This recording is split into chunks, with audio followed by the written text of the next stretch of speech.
আপনার ক্ষতি হওয়ার সম্ভাবনা, চোখেও গেলেও এটা কেমিক্যাল রিয়াকশন হতে পারে। এই বিষয়টাকে আমাদের একটু মাথায় রাখতে হবে যে যদি কখনো গায়ে আগুন লাগে আপনাকে গড়াগড়ি দিয়ে এটা নিভাতে হবে। গড়াগড়ি দিলে নিভালে তাহলে আপনার আর শোয়ার কোনো ক্ষতি হবে না। আচ্ছা, এরপরে হচ্ছে যদি কখনো ধোঁয়া দেখেন, আমরা ফায়ারের যখন আমরা ফায়ারের পার্সোনাল যাই তখন দেখি যে মানুষ বহুতল ভবনে আটকা পড়ে মারা যায়। কিভাবে মারা যায়? ধোঁয়ার কারণে মারা যায়। প্রথমে সে অজ্ঞান হয়ে যায়, পরপর তারপরে যখন আগুন আসে সে পুড়ে মারা যায়।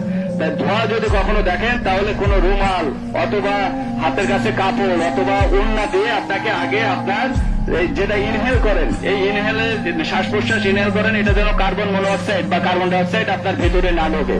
তো এই জন্য আপনাকে যেটা করা উচিত সেটা হচ্ছে আপনাকে এই কাপড়, কোনো মাস্ক অথবা ওড়না অথবা কাপড় দিয়ে মুখকে ঢেকে দিতে হবে।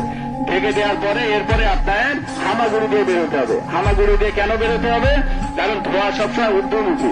আপনি যদি উপরের দিকে যান তাহলে আপনি যদি দাঁড়িয়ে বেরোনোর চেষ্টা করেন তাহলে আপনি ওই কালো ধোঁয়া কার্বন মনোঅক্সাইড এবং কার্বন ডাইঅক্সাইড ইনহেল করলে আপনার এর ভেতরে আপনি অজ্ঞান হয়ে যাওয়ার সম্ভাবনা আছে।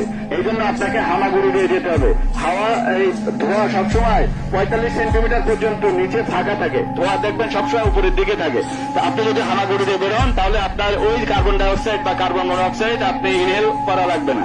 আপনি হামাগুড়ি দিয়ে দরজা দিয়ে বেরোয় তারপরে আপনি বাইরে যেতে পারবেন। তো এই সাধারণ